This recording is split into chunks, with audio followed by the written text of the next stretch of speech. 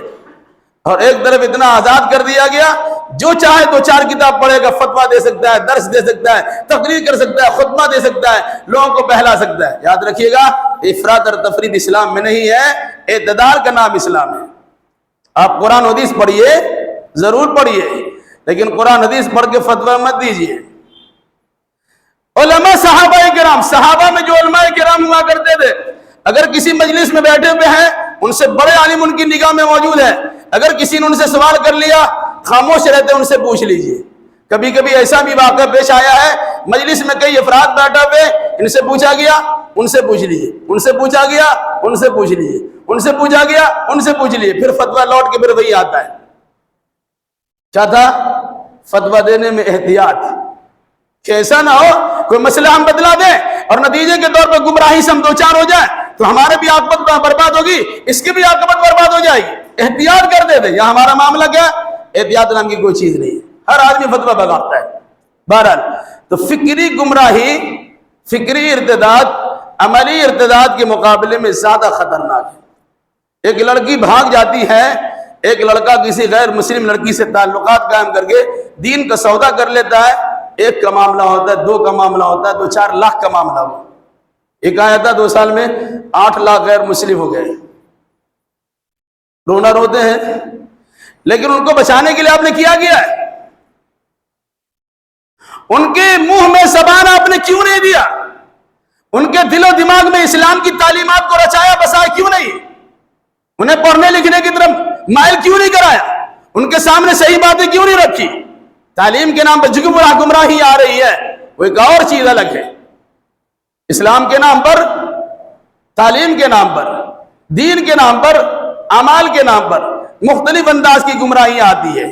اسلام قرآن و حدیث کا نام ہے، آج اسلام کسی اور چیزوں کا نام ہم نے دے دیا اور اسی کے مطابق عمل پیرا ہو. افسوس تو اس وقت ہوتا ہے جب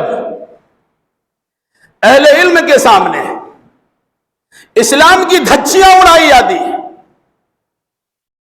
تعلیم کے حصے بکھرے کی یاد ہے، انسان صرف اس مناسبت سے خاموش رہتا ہے کہ ہمیں دعوت دیا گیا، ہم کیوں بولیں گے؟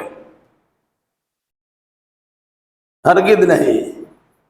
وہ حدیث یاد رکھیے گا، افضل الجہاد کلمۃ حق عند کل سلطان جائر، او کما قال،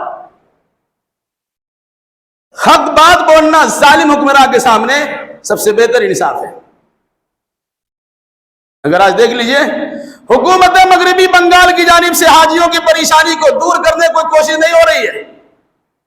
حجاج کرام حیران و پریشان ہیں، کہتے ہیں یہ مرکز کا معاملہ ہے، مرکز سے پوچھا جائے یہ تو سعودی حکومت کا معاملہ ہے۔ یہ سب بگاڑ کیوں پیدا ہوا، اس کے سلسلے میں غور آپ نے کیا؟ عام طور سے گزشتہ سالوں میں دیکھا گیا کہ محرم کے فوراً بعد حج کا فارم پور ہونا شروع ہو گیا، سارے ضروری کاغذات بننے شروع ہو گئے، یہاں تو ابھی ایک ہفتہ دو ہفتہ پہلے پیسے آپ جمع کر رہے ہیں۔ سعودی حکومت کے افراد انسانی جنات ہے کیا؟ ان کے ساتھ مسئلے مسائل نہیں ہے؟ آپ نے ساری ذمہ داریوں کو اپنے پاس رکھا اور پیسوں کو اپنے پاس جمع کیا، اسے دیا دیر میں، اور دیر میں ملنے کے نتیجے میں دیر سے کام ہوتا ہے۔ کسی کا ویزا آتا تو ٹکٹ نہیں، کسی کا ٹکٹ آتا تو ویزا نہیں، پریشانی تو ان کے پاس بھی ہے، تو بہانہ بنا دیں گے آپ، ایسے نااہلوں کو وزیر بنا دیں گے اقلیتی امور کے، جن کے پاس کوئی دین و ایمان کا نام و نشان نہیں ہے، وہ کفر کے تو دل دادا ہے، وہ آپ کے لیے کیا کام کر سکے گے؟ اور پھر اگر آپ کے ماننے والے کچھ ہیں، اگر وزیر حج بنا دیا گیا، منسٹر بنا دیا گیا، ان کا بھی پاور بہت زیادہ ہوتا ہے، تیور بھی بہت زیادہ ہوتا ہے، اب ان کے سامنے کچھ بول نہیں سکتے۔ بھائیو، حجاج کرام اللہ کے مہمان ہیں، بولنے کی طاقت ہے ضرور بولیے، لکھنے کی طاقت ہے ضرور لکھنے، کہنے کی طاقت ہے ضرور کہیے، نہیں کہتے ہیں تو گھر میں بگاڑنے سے کام نہیں چلتا، دو چار مسئلوں پر اظہار خیال کر کے وہ کافر اور وہ مسلم وہ منافق و فلاں بولنے سے فائدہ نہیں ہوتا ہے۔ جتنی پہنچ آپ کی ہے، جہاں تک آپ کی پہنچ ہے وہاں تک آپ کی بات جانی جائیے، ایسے لوگوں کے خلاف بولنا بھی چاہیے، بولنے کا سلیقہ سیکھیے، طریقہ سیکھیے، کتاب و سنت کے حوالے سے بات کیجئے، لیکن بات کی ضرور بات کیجئے۔ ہم فلاں کے نوکر ہیں، ہم فلاں کے غلام ہیں، ہم فلاں کے وزیر ہیں، ہم فلاں کے عہدیدار ہیں، اسلام نہیں بول سکتے ہیں، آپ بول دیجئے۔ یاد رکھیے گا یہ دین و ایمان کے صریح خلاف عمل ہے۔ جہاد اسلام کی فطرت میں ہے، یہ الگ سی بات ہے کہ لفظ جہاد کا نام سن کر انسان کے پیٹ میں درد ہوتا ہے، اس کے دماغ میں خلجان پیدا ہوتا ہے، یہ تو ہم کو کٹوا کے رکھ دے گا، مروا کے رکھ دے گا۔ صرف یہی جہاد نہیں ہے کہ میدان جنگ میں جائیے اور لڑنا بھیڑنا شروع کر دیے، یہ بھی جہاد ہے کہ فکری جہاد بھی کیجئے، قلمی جہاد بھی کیجئے، علمی جہاد بھی کیجئے، قولی جہاد بھی کیجئے۔ آپ کے سامنے کچھ غلط ہو رہا ہے اس کے خلاف بولیے، بدارت کو بچانے کے لیے اپنی زبان کو خاموش رکھنا یہ منافقت ہے، یہ بدارت نہیں ہے۔ دین و ایمان کے خلاف کسی قسم کی کارروائی ہو رہی ہو اور اپنا عہدہ منصب بچانے کے لیے خاموش ہو جائیے، کنارے کشی اختیار کر لیجئے، یہ استقامت نہیں ہے، یہ ضلالت ہے۔ استقامت اس کا نام ہے جس کو آپ نے صحیح سمجھا، مار پڑے تب بھی، بے عزت ہو تب بھی، جان جائے تب بھی، جسم کا آخری قطرہ خون بہ جائے، لیکن دین و ایمان کا سودا کرنے کے لیے آپ تیار نہیں ہوں گے۔ یہ صورتحال ہمارے یہاں ہے۔ ارے بھائیو، اللہ کے واسطے اس حقیقت کو سمجھیے، انسان اپنی کمزوری دیکھتا نہیں ہے، دوسروں کی کمزوری کو اجاگر کرتا ہے۔ ایک چیز کی طرف اشارہ کر دوں، اسی ہفتہ ملی امین کالج میں ایک پروگرام ہوا، اگر کسی بھائی کو تکلیف ہے تو اللہ کے واسطے معاف کیجیے گا۔ امام بخاری یونیورسٹی کا تعارفی پروگرام تھا، بڑی اچھی بات، الحمدللہ امام بخاری تعارف کے محتاج نہیں ہے، یونیورسٹی تعارف کے محتاج ہے، تعارف کرنے کرانے کے لیے ایک پروگرام کیا گیا۔ امام بخاری یونیورسٹی کے تعارف کے لیے مدارس اسلامیہ کے خلاف بکنا، یہ کون سی دینداری ہے؟ وہ مدرسہ ہی کا دین ہے کہ جس مدرسے کے بانی نے اتنی بڑی زمین آپ کو اخبار کر کے دیا جہاں یونیورسٹی کی تعمیر ہو رہی ہے، ورنہ پوری ملت تو لگی ہوئی تھی، جہاں مسلم یونیورسٹی کے لیے جگہ مانگی جا رہی تھی، نہیں ملی، کیا کر لیا آپ نے؟ ایک آدمی کھڑا ہوا مدرسے کے نام پہ کھڑا ہوا، معہد اسلامیہ کے نام پہ کھڑا ہوا، جامع امام بخاری کے نام پہ کھڑا ہوا،